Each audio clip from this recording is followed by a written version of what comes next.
इश्क में हम तुम्हें क्या बताएं, किस कदर चोट खाए हुए हैं। मौत ने हमको, हाँ मौत ने हमको, मौत ने हमको मारा है और हम जिंदगी के सताए हुए हैं। इश्क में हम तुम्हें क्या बताएं।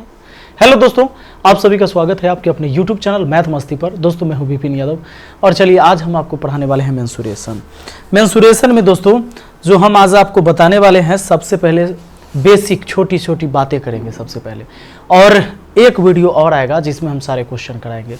सबसे पहले मैं आपको बता दूं कि मेंसुरेशन में इसका दो पार्ट है, मेंसुरेशन का दो पार्ट है। तो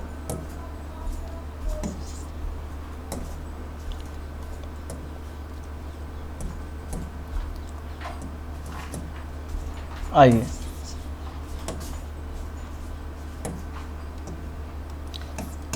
तो मेंसुरेशन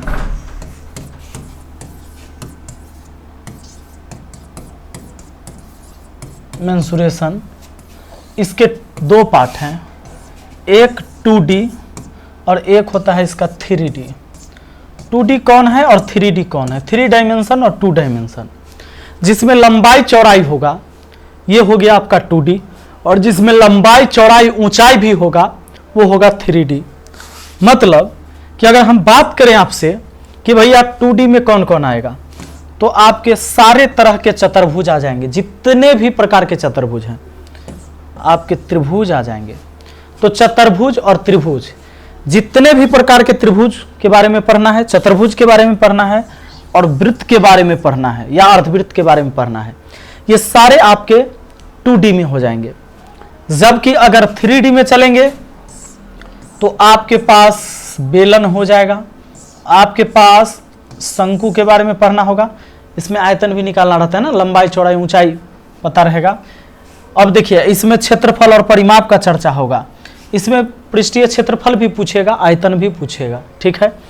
तो देखिए बेलन आ जाएगा, शंकु आ जाएगा, आपका गोला आ जाएगा, फिर अर्धगोला आ जाएगा दोस्तों, ये अर्धगोला भी आ जाएगा।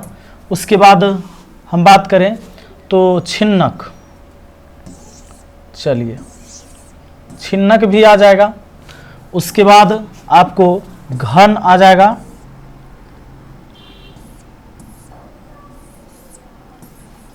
चलो घन आ गया। इसमें घनाभ आ जाएगा, घनाभ,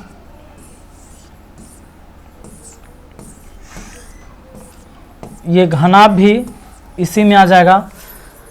तो यानी कि 3D जो फिगर है, 3D में आपको पढ़ना है गोला के बारे में, अर्धगोला के बारे में, बेलन के बारे में, शंकु के बारे में, छिन्नक के बारे में, घन के बारे में, घनाभ के बारे में, ये सारे 3D हो जाएंगे। इसमें लंबाई चौड़ाई ऊंचाई की चर्चा होगी, इसमें आयतन पूछेगा। लेकिन आपको कहीं चतुर्भुज में, त्रिभुज में और वृत्त में इसमें आयतन नहीं होगा, इसका क्षेत्रफल पूछेगा, परिमाप पूछेगा। तो सबसे पहले हम ये 2D पार्ट को खत्म करते हैं, उसके बाद 3D पार्ट को। आइए 2D में हम आपको एकदम बेसिक से समझाते हैं, एक बच्चे की तरह आप आसानी से सीख पाओगे जैसे बच्चा सीखता है। सबसे पहले हम बात करेंगे, यहां पर ध्यान दीजिएगा, आयत के बारे में। आयत यानी रेक्टेंगल। आयत है क्या? एक ऐसा चतुर्भुज जिसके आमने सामने की भुजाएं बराबर हो तथा प्रत्येक कोण 90 डिग्री है। दोस्तों एक ऐसा चतुर्भुज जिसके आमने सामने की भुजा बराबर हो, यहां पर चारों भुजा नहीं कहा जा रहा है, आमने सामने की भुजा बराबर हो और प्रत्येक कोण 90 डिग्री का हो, यह आयत होता है। इसका प्रत्येक कोण जो होता है ना दोस्तों, इसका प्रत्येक कोण 90 डिग्री का ही होता है। प्रत्येक कोण कितना होता है? 90 डिग्री का ही होता है, प्रत्येक कोण 90 डिग्री का होता है। तो इसके आमने सामने की भुजा बराबर, ये दोनों लंबाई है, जबकि ये और ये चौड़ाई इसको बोला जाता है। और आपको ये बात पता होगा, नहीं पता है तो जान लीजिए, इसका एरिया जो होता है, इसका क्षेत्रफल जो होता है वो लंबाई गुने चौड़ाई होता है। किसका क्षेत्रफल? आयत का क्षेत्रफल। लंबाई गुना चौड़ाई आयत का क्षेत्रफल हो गया। दोस्तों एक बात जान लो, यहां से अगर यहां इसको मिला देते हैं तो ये होता है विकर्ण, ये विकर्ण होता है, या ऐसे भी मिला दीजिए तो विकर्ण। एक विकर्ण इस आयत को दो बराबर भाग में बांट देगा। ध्यान दें, जैसे मैं अगर बात करूं आपसे कि इस कोना से लेकर इस कोना को मिला दिया, ये आयत दो बराबर पार्ट में बट गया, ये पहला पार्ट मान लो और ये दूसरा पार्ट, ये त्रिभुज एक बन के आया और यह एक समकोण त्रिभुज बन के आया इसमें। अब लो, ये त्रिभुज अगर आपको कभी केवल ये वाला पता है और ये पता है और ये पता है तो भी आप इसका एरिया निकाल सकते हो, क्योंकि ये पता तो ये हम निकाल लेंगे, क्योंकि त्रिभुज के किसी दो भुजा के बारे में अगर आपको पता है, चाहे वो कोई भी त्रिभुज क्यों ना हो, ध्यान दें, ये यहां पर आइए, कोई भी त्रिभुज नहीं, समकोण त्रिभुज की अगर मैं बात करूं, ध्यान दीजिएगा, अगर दो भुजा पता है, अगर ये मान लो 4 सेंटीमीटर, ये 3 सेंटीमीटर, अगर समकोण त्रिभुज है, समकोण त्रिभुज, तो ये हो जाता है 5, ये 5 हो जाता है। तो उसी तरह अगर ये हमको नहीं पता हो, ध्यान दीजिए, अगर ये हमको नहीं पता, ये 4 है, ये 5 है, तो ये 3 हो जाएगा, ये पता हो जाएगा। तो उसी तरह अगर मान लीजिए कि ये 5 है, ये 4 है, तो ये हमको पता चल जाएगा 3, क्योंकि देखिए 90 डिग्री के सामने की भुजा कर्ण होता है, ये एक त्रिभुज बना जिसमें 90 डिग्री के सामने की भुजा कर्ण हो गया। तो अगर ये 4 है, ये 5 है, तो ये 3 हो गया। अब लंबाई भी पता, चौड़ाई भी पता, गुना कर दो, 4 × 12, अगर सेंटीमीटर में है तो 12 वर्ग सेंटीमीटर कहेंगे इसका क्षेत्रफल। तो ये आयत के बारे में जान लीजिए। दूसरा, अब कोई भी चतुर्भुज होता ना दोस्तों, तो भी एक चीज काम करता, वो कौन सा काम करता देख लो। आपको पता है किसी भी त्रिभुज का एरिया, अगर कोई त्रिभुज आपको नहीं पता है, अगर मान लो कि ये 12 है, ये 8 है, ये 6 है, तो इसका एरिया अगर आपको निकालना है इस त्रिभुज का, तो सबसे पहले आप क्या करो, इसका अर्ध परिमाप निकालो। अर्ध परिमाप यानी इन तीनों को जोड़कर 2 से भाग, परिमाप का आधा। कोई भी आकृति के सभी भुजा के लंबाई का योग यानी उसका जो घेरा है उसको जोड़ देंगे ना तो परिमाप होता है, और अर्ध परिमाप परिमाप का आधा होता है। 12 8 20 और 6 26, 26 को 2 से भाग दे दिया, ये 13। अब इस त्रिभुज की एरिया अगर निकालनी है तो आपको लगा देना है यहां पर √S, यहां लिखना है S - A, S - B और फिर S - C, ऐसे लिखना है S - C, ऐसा रहेगा रूट के अंदर। तो ये किसी भी त्रिभुज के एरिया के लिए फॉर्मूला होता है। अगर इस फॉर्मूला से इसकी एरिया निकाले, हालांकि यहां तो समकोण त्रिभुज का नियम लग जाएगा, लेकिन यह भी लगेगा। अगर ये वाला एरिया हम निकाल लेते हैं तो इसी का फिर दुगना कर देंगे, एरिया निकाल के दुगना कर देंगे तो इधर वाला भी हो गया, यानी हो गया इस आयत का क्षेत्रफल। तो ये काम किया जा सकता है। आइए दोस्तों, अब थोड़ा सा आगे बढ़ते हैं और समझ लेते हैं वर्ग के बारे में। तो वर्ग के बारे में क्या समझना है ये देखिए जरा। नीचे आपका वर्ग, वर्ग में क्या होता है, चारों साइड बराबर होता है। वर्ग के चारों साइड क्या होता है, बराबर होता है। वर्ग एक ऐसा चतुर्भुज जिसकी सभी भुजाएं बराबर और प्रत्येक कोण 90 डिग्री होगा। प्रत्येक कोण यानी ये कोण भी 90 डिग्री, ये भी 90 डिग्री, ये भी 90 डिग्री, ये भी 90 डिग्री। अब देखिए आपको क्षेत्रफल के बारे में पढ़ना है, इसमें तो क्षेत्रफल और परिमाप पूछेगा मेंसुरेशन में, जबकि ज्योमेट्री में हम पढ़ते हैं तो एंगल और लाइन के बारे में पूछा जाता है। तो एक चीज आपको ये जानना है, बेसिक चीजें हैं, हालांकि ज्योमेट्री की वीडियो मैं अपलोड कर रखा हूं। तो ये प्रत्येक कोण इसका 90 डिग्री है वर्ग में, और ये होता है इसका विकर्ण। अब एक विकर्ण 2 भाग में इसको भी बांट दिया। इसमें भी क्या होता है कि ये समकोण त्रिभुज ही बनता है। ये समकोण त्रिभुज हो गया ये एक समकोण त्रिभुज हो गया। कैसे? वो इसलिए कि भैया एक कोण तो 90 डिग्री यहां है ना इस त्रिभुज में, तो किसी भी त्रिभुज का अगर एक कोण 90 डिग्री का है तो ये समकोण त्रिभुज है। अगर आपको केवल ये बात, अब देखिए इसका क्षेत्रफल अगर ये लंबाई चौड़ाई पता है तो निकल गया, यानी प्रत्येक भुजा इसको A से डिनोट किया जाता है, तो इसका जो क्षेत्रफल होगा A गुना A यानी कि A²। तो एक तो तरीका ये है कि अगर मान लो इस वर्ग के एक भुजा 6 सेंटीमीटर का है तो इसका एरिया जो होगा ना दोस्तों, एरिया 6 के स्क्वायर यानी 36 वर्ग सेंटीमीटर हो जाएगा इसका आंसर। ठीक है, अच्छा एरिया वर्ग सेंटीमीटर में लिखना है, जबकि परिमाप होगा तो मीटर में लिखाएगा। अगर आयतन है, आयतन रहेगा तो मीटर क्यूब सेंटीमीटर क्यूब होगा। तो ये आपका वर्ग है। अब एक बात मैं आपसे बता दूं, ध्यान देना कि चाहे वो आयत हो, अच्छा ये हट गया है, चलो कोई बात नहीं। अगर ये वर्ग है, ये वर्ग है, तो इस वर्ग में एक विकर्ण और ये दूसरा विकर्ण, ये दोनों विकर्ण आपस में बराबर ही होता है अगर वर्ग है तब। ये थोड़ा सा टेढ़ा हो गया है, पोलियो मार दिया इसको, आइए यहां से। तो चलो, ये दोनों विकर्ण आपस में क्या होता है, बराबर ही होता है। अब ज्योमेट्री में विकर्ण के बारे में पढ़ना है, लेकिन हमें पढ़ना है यहाँ पर क्षेत्रफल और परिमाप के बारे में। ज्योमेट्री में बाकी सारी चीजें मैं बता दिया हूँ। आगे आइए, इसके और सारे बेसिक चीज पर ध्यान देते हैं। आइए, अगला है हमारा तीसरा, ध्यान दीजिएगा, समानांतर चतुर्भुज। एक ऐसा चतुर्भुज जिसकी आमने सामने की भुजाएं एक दूसरे के समानांतर एवं बराबर हो। एक ऐसा चतुर्भुज जिसके आमने सामने की भुजा एक दूसरे के समानांतर एवं बराबर हो। मतलब इसके बराबर ये वाला समानांतर यानी पैरेलल, ये एक दूसरे से कभी भी नहीं मिल सकता है, एक दूसरे को कभी भी नहीं काट सकता है।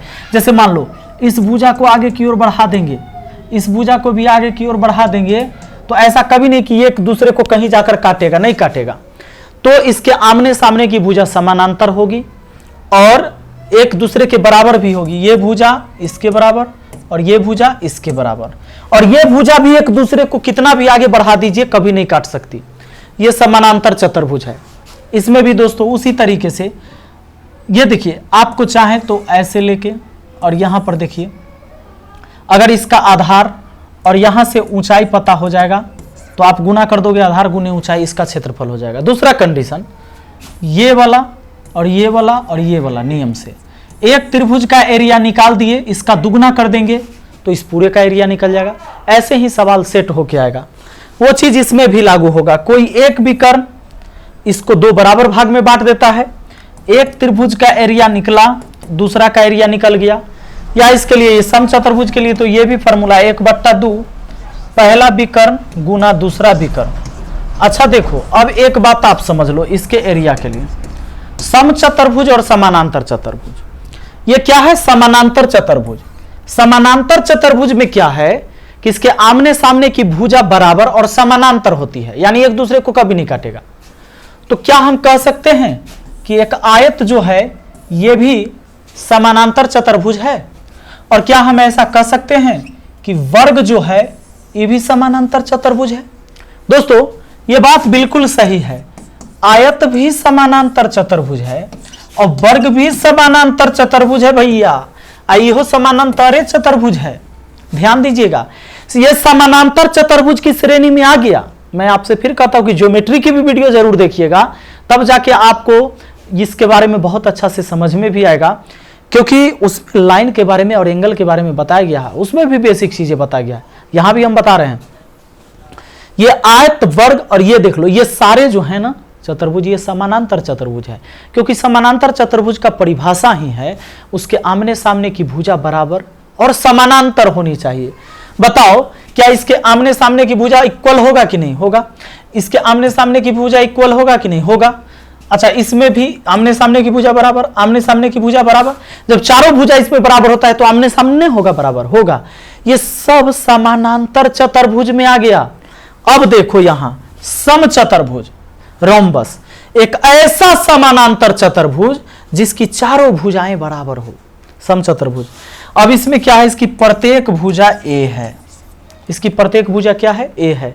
ये आगे आपको समचतुर्भुज में प्रत्येक भुजा बराबर है। देखिए इसको डिलीट करके थोड़ा सा हम बनाते हैं। जैसे मान लो दोस्तों ये एक वर्ग है जिसकी प्रत्येक भुजा ए है, ठीक है। इसी का कान पकड़ के इसे अगर खींच दें तो कैसा बन जाएगा जानते हैं? वो थोड़ा सा, चलिए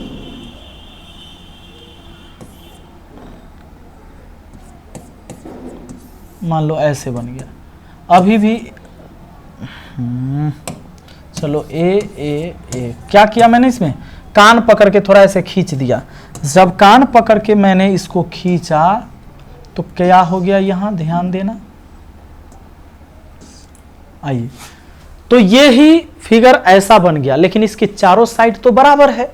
जब सम चतुर्भुज, सम माने बराबर, चतुर्भुज माने चारों भुजा, जिसकी चारों भुजा बराबर है वो सम चतुर्भुज है।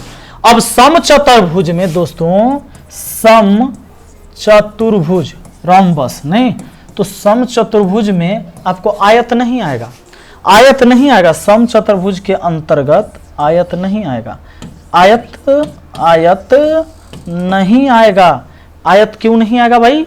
ये समानांतर चतुर्भुज है। सम चतुर्भुज का मतलब चारों साइड बराबर होना चाहिए। सम चतुर्भुज, सम माने बराबर, चतुर्भुज माने चारों भुजा, तो चारों भुजा तो बराबर नहीं होगा। इसमें चारों भुजा बराबर नहीं होगा, लेकिन इसमें होगा, तो ये सम चतुर्भुज है। और सम चतुर्भुज के लिए याद रखना, अब दो ही फॉर्मूला है, देखो, एक समानांतर के लिए, एक सम के लिए, ठीक है। अब देखो, पहला कंडीशन लो, सम चतुर्भुज, सम चतुर्भुज, सम चतुर्भुज में आपका वर्ग भी आ जाएगा। इसी को कान पकड़ के खींच दे तो भले ही फिगर ऐसा हो जाए, लेकिन ये भी सम चतुर्भुज ही है, चारों भुजा बराबर है तो, ठीक है दोस्तों। चलो, अब इसके क्षेत्रफल के लिए 1/2 पहला विकर्ण गुना दूसरा विकर्ण, ये फार्मूला लग जाएगा, इसका एरिया निकल गया। दूसरा, समानांतर चतुर्भुज, समानांतर, ठीक है, समानांतर चतुर्भुज। अब समानांतर चतुर्भुज जब होगा तो इसमें आप समानांतर चतुर्भुज में आमने सामने की भुजा समानांतर होनी चाहिए, अब बराबर होना चाहिए। तो समानांतर चतुर्भुज में तो देखिए ना, ये वर्गो हो गया, हाँ, वर्ग भी आ गया समानांतर चतुर्भुज में। आमने सामने की भुजा समानांतर होनी चाहिए और बराबर होना चाहिए। अब देखिए, ये भी हो गया आपका समानांतर चतुर्भुज। लीजिए, आमने सामने की भुजा बराबर है, आमने सामने की भुजा क्या है भैया? बराबर है। लीजिए ना, ये आयत भी हो गया समानांतर चतुर्भुज है। यह देखिए, आयत के कान पकड़ के खींच दिए तो बन गया ऐसे, ये भी हो गया समानांतर चतुर्भुज। और इसका एरिया आधार, आधार गुना ऊंचाई, ठीक है, आधार गुना ऊंचाई, इसकी एरिया हो गया, इसकी एरिया आधार गुना ऊंचाई। जैसे मान लीजिए आधार गुना ऊंचाई, ऊंचाई का मतलब ये नहीं होता है, ये नहीं हुआ ऊंचाई, ये नहीं ऊंचाई हुआ, ये तिरछा हो गया। ये मान लो ऐसे, ये हो गया, ये ऐसे ऊंचाई निकालेंगे, इसका जो टेढ़ा वाला रहेगा इसका निकाल लेंगे। इसके पास, हमारे पास डाटा रहेगा कि हम कैसे निकालेंगे, त्रिभुज के नियम से निकालेंगे। तो आपको ये पूरा पता रहना चाहिए, सीधा ऊंचाई पता ना हो चाहिए। गुना कर दिए, इसका एरिया हो गया, ये पता है, ये ऊंचाई सीधा पता है। अच्छा, यहाँ से यहाँ है तो यहाँ से यहाँ भी तो उतना ही होगा, ए गुने ए, तब ना ए स्क्वायर हो जाता है इसका एरिया, ए स्क्वायर इसका एरिया। और देखो, इसका लंबाई और इसकी ऊंचाई बी होती है, यही ना आधार गुना ऊंचाई हो जाता है, सीधा ऊंचाई है, इसीलिए एल गुना बी हम कह देते हैं, इस आयत का क्षेत्रफल एल गुना बी कह देते हैं, ठीक है। तो ये बातें होती है। अब आप सम चतुर्भुज और समानांतर चतुर्भुज, समानांतर चतुर्भुज में वर्ग आ जाएगा, ध्यान देना, लेकिन सम चतुर्भुज में कभी आयत नहीं आएगा, इस बात को ध्यान देना। अब एक हमारा होता है दोस्तों समलंब चतुर्भुज। अगर आप परिभाषा सीधा सीधा हिंदी में जानते हो ना, तो हो गया सम चतुर्भुज जिसकी चारों भुजा बराबर होनी चाहिए, आमने सामने की भुजा बराबर और समानांतर, हो गया सम चतुर्भुज। समानांतर चतुर्भुज का मतलब होता है, अच्छा, सम चतुर्भुज मतलब चारों भुजा बराबर होनी चाहिए और समानांतर होनी चाहिए। समानांतर चतुर्भुज का मतलब आमने सामने की भुजा समानांतर होनी चाहिए, ठीक है, बराबर होनी चाहिए। सम चतुर्भुज माने चारों भुजा बराबर, और समानांतर वाला में केवल आमने सामने की भुजा बराबर, ये बात होती है, और समानांतर तो होना ही है। दूसरा, अब हमारा है समलंब चतुर्भुज। इसमें क्या होता है कि कोई भी एक जोड़ा आमने सामने वाला समानांतर रहना चाहिए, बाकी दो गो समानांतर नहीं रहना चाहिए। जैसे इसमें ये दो भुजा, इस ए बी सी डी कर दिया। समलंब चतुर्भुज ट्रेपेजियम एक ऐसा चतुर्भुज जिसके सम्मुख भुजा का कोई एक जोड़ा समानांतर हो, कोई एक जोड़ा, कोई एक पेयर इसका समानांतर होना चाहिए। जैसे ये दोनों साइड एक ऐसा है कि इसको आगे कितना भी बढ़ा देंगे हम इसको, ये कभी एक दूसरे को काटने वाला नहीं, इसको सीधे लेके जाइए तो ये कभी एक दूसरे से मिलेगा नहीं, ये सीधा जाएगा, यानी कभी एक दूसरे को नहीं काटेगा, कहीं क्रॉस नहीं करेगा एक दूसरे को, यानी इसकी दो भुजा जो है पैरेलल है, यानी समानांतर है।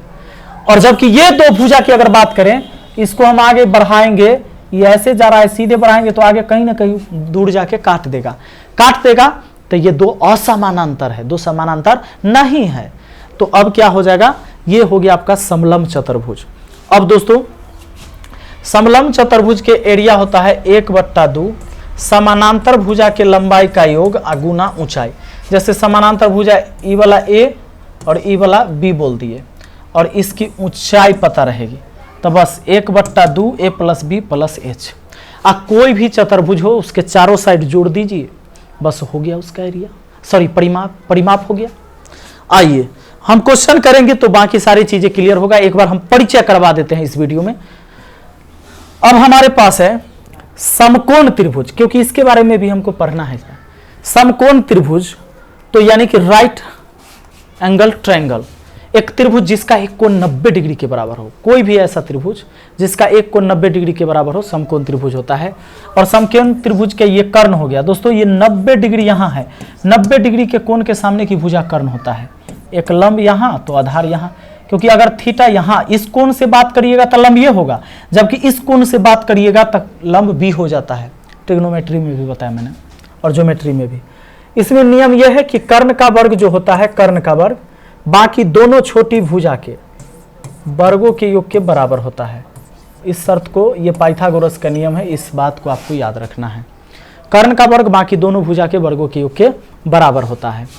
जैसे अगर ये आपको पता है 5, ये पता है 3, तो ये पता चल जाएगा। वो कैसे चलेगा, तो यहाँ मान रखिए यही कर्ण का वर्ग, तो 5 का वर्ग यहाँ 25 बराबर, इसकी वैल्यू 3 है, इसकी वैल्यू नहीं पता p², इस b का वैल्यू 3 है, तो 3 का स्क्वायर 9। अब 25 में से 9 घट गया, इधर 16 हो गया। अब 16 अब बराबर के उधर कौन, तो p²।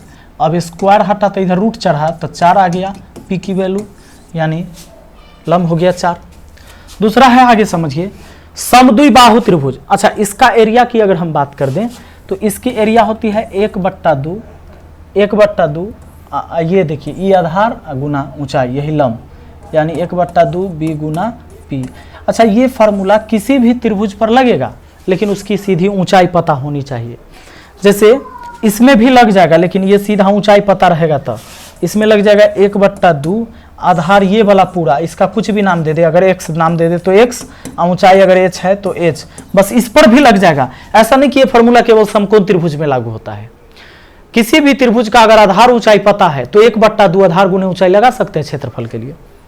समद्विबाहु त्रिभुज एक ऐसा त्रिभुज जिसकी कोई दो भुजा आपस में बराबर हो, कोई भी दो, लेकिन दो को बराबर होना चाहिए।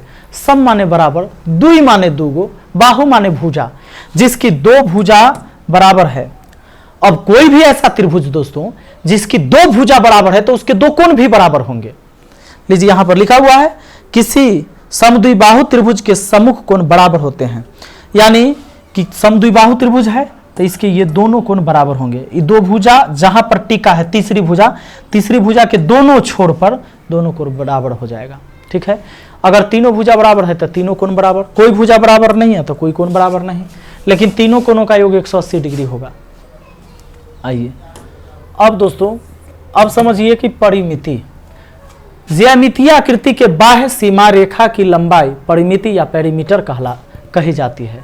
मैंने पहले ही कहा कि किसी का परिमाप निकालना है तो इसकी बाहरी जो सीमा है इस सारे साइड को जोड़ दीजिए, बस उसका परिमाप। अगर मान लो ये 4 है, ये 6 है, ये 8 है, ये 7 है, तो इसकी परिमाप सबको जोड़ दो। 4, 6, 10, 8, 18, 7, 25, ये 25। अगर मीटर है तो मीटर में लिख दो, सेंटीमीटर है तो सेंटीमीटर में, यही परिमाप हो गया। कोई त्रिभुज है दोस्तों, तो त्रिभुज में मान लो एक भुजा 6, एक भुजा 9, एक भुजा 12, तो सब परिमाप इसका कितना हो जाएगा, 9, 6, 15, 15, 12, 27, ये परिमाप हो गया। जबकि अर्ध परिमाप अगर कहा जाए, सेमी पेरीमीटर कहा जाए, तो इसका आधा कर देना, परिमाप के आधा। ठीक है, हो जाएगा आपका। तो मुझे उम्मीद है कि ये चीज़ें आपको आया समझ में। देखिए अगला हमारा है वृत्त। एक बार हम परिचय करवा दे रहे हैं क्योंकि ये सारी बेसिक चीज़ें हम बता रहे हैं। वृत्त किसी वृत्त का चाप, पहले तो ये वृत्त है और वृत्त का चाप क्या होता है। वृत्त की परिमिति वक्र रेखा का एक हिस्सा है, एक खंड का चाप कहलाता है, का एक खंड का चाप कहलाता है। जैसे एक ये परिधि है और ये परिधि में मान लो यहां से लेकर यहां तक की अगर हम बात कर दे, इसी का एक खंड ले लिया मैंने, क्या किया, इसमें से एक टुकड़ा ले लिया, वृत्त के परिधि का एक टुकड़ा ही इसका चाप होता है दोस्तों। चाप ए बी हो गया, ए बी लंबाई है, ए बी क्या है, ये लंबाई, यहां से यहां इसका कोई दूरी होगा, है ना। अगर मान लो कि ये 5 मीटर ऐसा हो सकता है।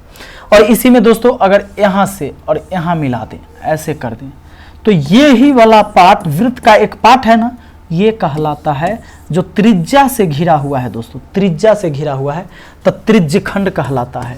ये क्या कहलाता है, त्रिज्य खंड कहलाता है, त्रिज्य खंड, ये त्रिज्य खंड हो गया, ठीक है।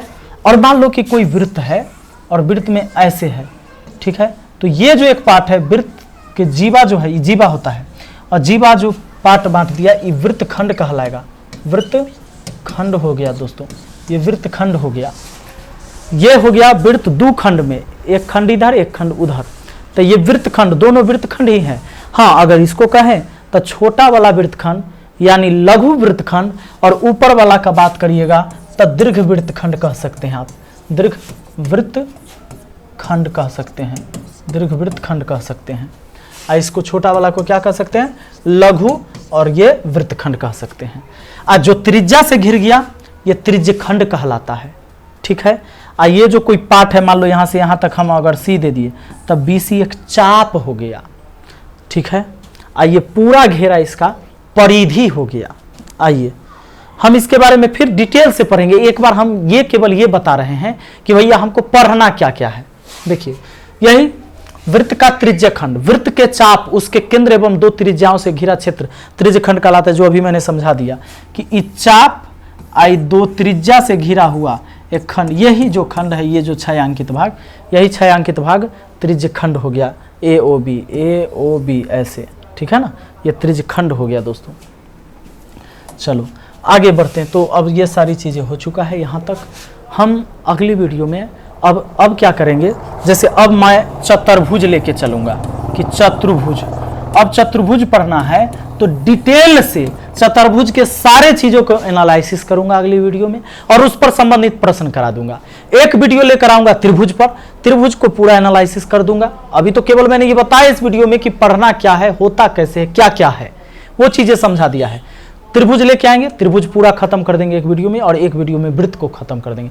3 वीडियो इसके लगातार देखिएगा मेंसुरेशन का 2D पार्ट खत्म होगा, और फिर आगे हम 3D पार्ट में चलेंगे, जैसे बेलन, शंकु, गोला, अर्धगोला है, उसको खत्म कर देंगे। और इस तरह से आसानी से 5-6 क्लास में अच्छा से पूरे मेंसुरेशन को हम कंप्लीट कर देंगे। दोस्तों अगर ये वीडियो अच्छा लगा है तो लाइक ज़रूर करिएगा, क्योंकि आज बेसिक चीज़ मैंने इसलिए बताया ताकि आपके अंदर अगर आपको गणित नहीं आता है तो एक इच्छा आ जाए कि भैया हम सीख सकते हैं, हमें समझ में आ रहा है, और बिल्कुल समझ में आएगा। हम मिलते हैं फिर अगली वीडियो में। और हाँ, अगर नए व्यूअर हैं ना तो चैनल को सब्सक्राइब करके बेल आइकन दबा लीजिएगा, ताकि जब भी हम वीडियो डालेंगे तो उसका नोटिफिकेशन सबसे पहले मिले। ये कल ही वीडियो मिलेगा, डेली वीडियो मिलेगा लगातार, ठीक है। Thank you, best of luck.